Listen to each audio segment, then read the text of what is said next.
मुकदमा वापस लो, नहीं तो परिणाम भुगतने पड़ेंगे। जी हां, झांसी महिला अधिवक्ता साधना पटेल का प्रकरण इस समय सुर्खियां बना हुआ है। आपको बता दें कि साधना पटेल द्वारा केशवान पटेल, जो समाजवादी पार्टी के एक नेता हैं, उनके विरुद्ध 307 एवं अन्य गंभीर धाराओं में मुकदमा दर्ज किया गया है। उक्त प्रकरण में केशवान पटेल लगातार साधना पटेल को धमकाते नजर आ रहे हैं, ऐसा साधना पटेल का कहना है। आज प्रेस वार्ता का आयोजन किया गया, जिसमें साधना पटेल ने साफ शब्दों में कहा है कि केशवान पटेल मुझे लगातार धमका रहे हैं और साथ ही प्रशासन से अपील भी की है इस प्रकरण में केशवान पटेल की गिरफ्तारी जल्द से जल्द हो, वरना यह है केशवान पटेल मेरे साथ कुछ भी घटना करा सकता है। आइए आपको दिखाते हैं साधना पटेल पत्रकार वार्ता में क्या कह रही हैं। मैंने रामदेवी पत्नी केशवान सिंह, जो समाजवादी पार्टी के जिलाध्यक्ष रह चुके हैं, मैंने उनकी पत्नी रामदेवी के खिलाफ एक प्रार्थना पत्र दिया था कि यह रामदेवी जो है ग्राम दिगारा बड़ा गांव ब्लॉक जिला झांसी में जूनियर शिक्षिका के पद पर है और ये विकलांग नहीं है। ये महिला विकलांग नहीं है। एक इसका सर्टिफिकेट विकलांगता का 40% का जारी है जो विकलांग बोर्ड में दर्ज है, और 50% की विकलांगता का कागज लगा के ये टीचर बनी हुई है। दोनों जगह अलग अलग है और इसके शैक्षिक प्रमाण पत्र में बीएड की मार्कशीट एनसीईआरटी प्राप्त नहीं है। इसके संबंध में मैंने तीनों प्रपत्र लगा के माननीय जिलाधिकारी झांसी को 1/11/2022 को प्रार्थना पत्र दिया, जिस पे माननीय जिलाधिकारी ने आदेश दिया। जब इन्हें जानकारी हो गई कि इस पे पत्नी रामदेवी के कागजों के सत्यापन की जांच हो रही है और कहीं मेरी पत्नी की कमी ना पाई जाए, कहीं मेरी पत्नी जेल ना चली जाए, तो इन्होंने फिर हमको 21 जनवरी 2023 को मेरे रजिस्टर्ड मोबाइल नंबर पर 914014 1781 पर गंदे गंदे हमको भद्दे अश्लीलता वाले और महिला को शर्मसार करने वाले, लज्जा को भंग करने वाले शब्दों का इस्तेमाल किया। तो हमने ये बात अपने भैया को बताई, माँ को बताई, रिश्तेदारों को बताई। तो उन लोगों ने केशवान को कहा कि ऐसा क्यों कर रहे हो, लड़की है, विडो हो गई है लड़की, अपना जीवन वकालत करके अपना जीवन को चला रही है, अपने ससुराल में सास के साथ रह रही है, उसको परेशान मत करो आप, और ऐसा आप दोबारा नहीं करना। इस बात पे जो क्रोधित हो गया और दिनांक 23 जनवरी 2023 को 7:15 बजे करीब घर में दुनालू बंदूक लेके 2 साथियों सहित जबरदस्ती मेरे घर में घुस आया और इसने आके हमको गंदी गंदी गालियां दी और बोला कि तूने मेरी अश्लील मैसेज वाली शिकायत अपने परिवार वालों से क्यों की और समाज में क्यों की और रिश्तेदारों से क्यों की।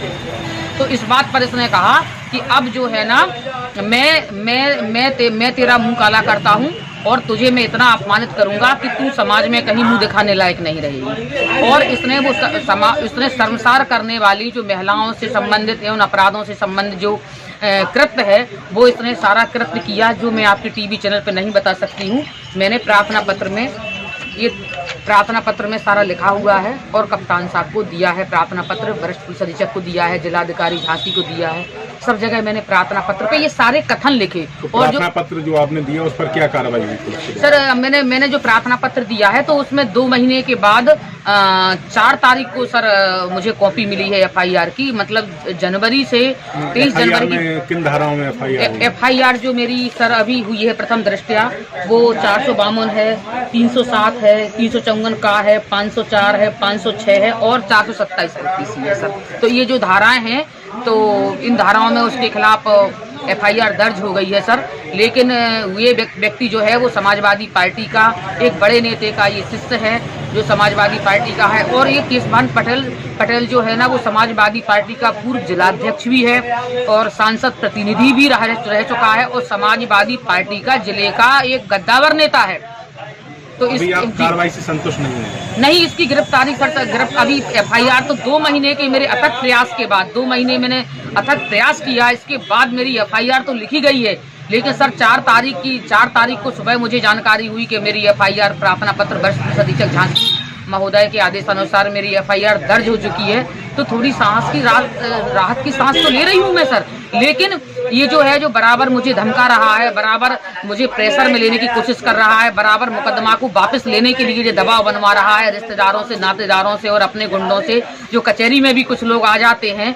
तो मेरा निवेदन पूर्वक ये कहना है DIG महोदय झांसी से और श्रीमान कप्तान साहब महोदय झांसी से और जिलाधिकारी झांसी से कि इसकी जो है ना नॉन अवेलेबल धाराओं में जो FIR दर्ज हुई है मेरे प्रार्थना पत्र की उसको देखते हुए, तो इसको जल्दी से जल्दी गिरफ्तारी करके सर जेल भेज दिया जाए। मुझे इससे जान का खतरा बना हुआ है सर। यदि गिरफ्तारी नहीं हुई तो क्या आप फिर से उच्च अधिकारियों से मिलेंगे? हाँ जी, मैं अगर इसकी गिरफ्तारी, मेरा FIR भी दर्ज हो गया है, मेरा बयान भी आज पुलिस ने दर्ज कर लिया है। तो मैं अब पुलिस को इनकी हर हाल में गिरफ्तारी कर लेना चाहिए सर। तो मैं अगर मेरी इसकी गिरफ्तारी नहीं होती है, वो बराबर ही मुझे धमका रहा है, मुझे प्रेशर में लेने की कोशिश कर रहा है, मेरे घर पे भेज रहा है लोगों को कि इसमें राजीनामा कर लो, क्या हो जाएगा, तुम क्या कर लोगी, मेरा क्या बिगाड़ लोगी। उसने मैसेज में भी लिखा है कि तेरी तुझे औकात दिलाऊंगा, तुझे जान से खत्म करूंगा। तो सर मेरा विनम्रता पूर्वक आप मीडिया बंधुओं के माध्यम से निवेदन है वरिष्ठ पुलिस अधिकारी राजेश एस से कि सर इसकी गिरफ्तारी सुनिश्चित कर दें। ये घूम रहा है, खुलेआम घूम रहा है सर। तो मेरा निवेदन पूर्वक ये कहना है कि इसकी शीघ्र गिरफ्तारी हो जाए, नहीं तो मुझे इससे जान का खतरा बना हुआ है। अपनी हत्या की आशंका बनी हुई है, मेरे परिवार की हत्या की आशंका बनी हुई है, किसी षड्यंत्र की आशंका बनी हुई है सर। मुकदमा वापस लेने की धमकियां आ रही हैं। इसके जो लोग हैं गुंडे मवाली, वो भी मेरे पास आ रहे हैं कि तुम्हारी हत्या हो जाएगी और इतने बड़े आदमी से मत लड़ो, वो इतने बड़े चंद्रपाल सिंह यादव जी का शिष्य है, उससे मत लड़ो और तुम खत्म हो जाओगी, तुम्हारी लाश भी नहीं मिलेगी। और खुलेआम रूप से वो कह रहा है, कल उसने मिनरवा चौराहे पे बैठ के कहा है कि मेरी तो पुलिस से बात हो गई, मेरी तो उच्च अधिकारियों से बात हो रही, मेरे तो लोग बैठे हुए हैं, मेरी तो धारा 307 कट रही है।